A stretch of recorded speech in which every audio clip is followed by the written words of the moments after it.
The first tear fell onto the cold hospital floor before he even realized he was crying. It was midnight in the emergency room, that hour when everything felt suspended between yesterday and tomorrow, when fluorescent lights hummed too loudly and the smell of antiseptic clung to the skin. Daniel Harper sat hunched forward in a plastic chair, elbows on his knees, hands gripping each other as if they were the only thing keeping him from coming apart. His shoulders shook in silence. He didn't sob. He didn't wail. He just let the tears come, slow and helpless, the kind that escaped when a man had already used up every ounce of strength he had. Behind the double doors marked emergency treatment only, his 8-year-old daughter, Lily, lay on a narrow bed with wires attached to her chest and an oxygen tube resting beneath her nose. A doctor had used words Daniel barely understood: acute asthma attack, oxygen saturation, observation, but he had heard the important part clearly enough: we're doing everything we can. Everything. Daniel had repeated that word in his head for hours. Everything still felt like it wasn't enough. He had promised Lily he would protect her. He had promised her mother too, on the night Emily died, when Daniel held her hand as the machines beeped and she whispered, "Don't let her feel alone." That promise lived inside him like a vow carved into bone.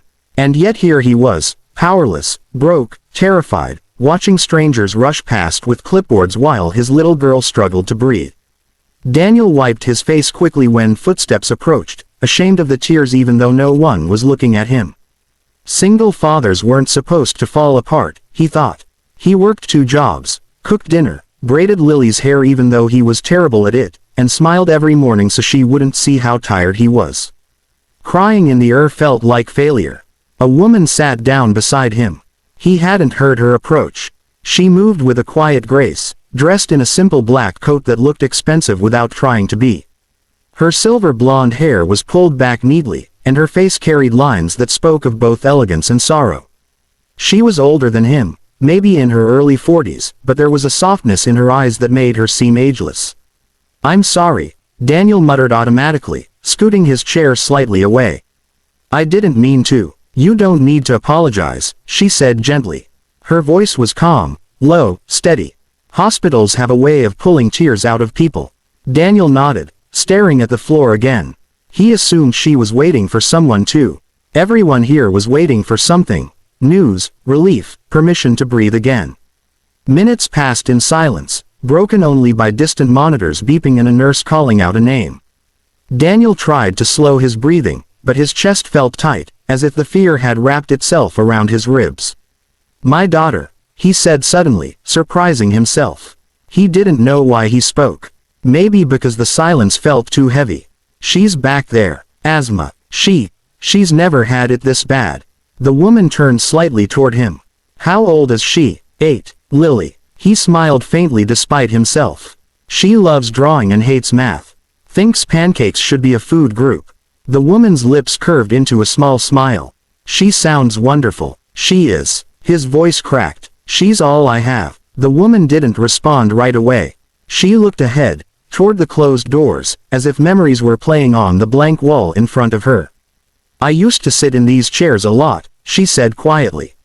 "Years ago." Daniel glanced at her, curiosity cutting through his grief. "For your child." "For my husband." She paused. "And later. For myself." He didn't know what to say, so he stayed silent. Finally, she turned to him fully, her eyes meeting his. They were a striking shade of gray, clear but heavy with experience. "I know that pain too," she said.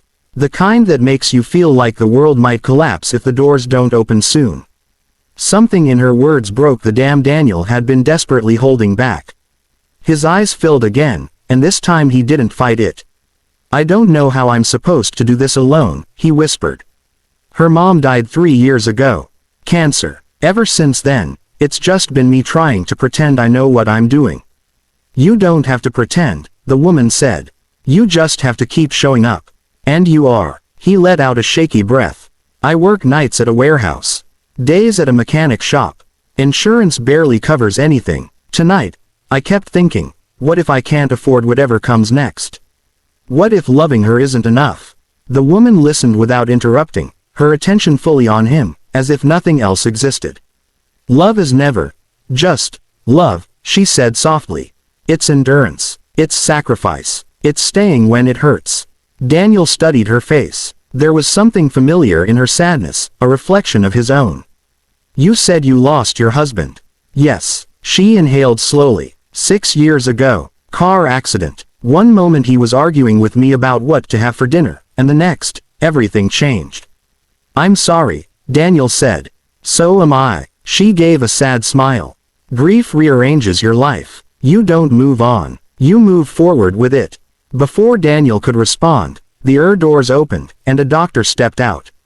Daniel jumped to his feet so fast his chair scraped loudly against the floor. Daniel Harper, the doctor called. Yes, that's me.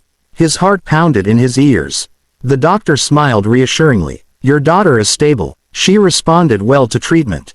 We're going to keep her overnight for observation, but she's breathing much easier now. Daniel felt his knees weaken with relief.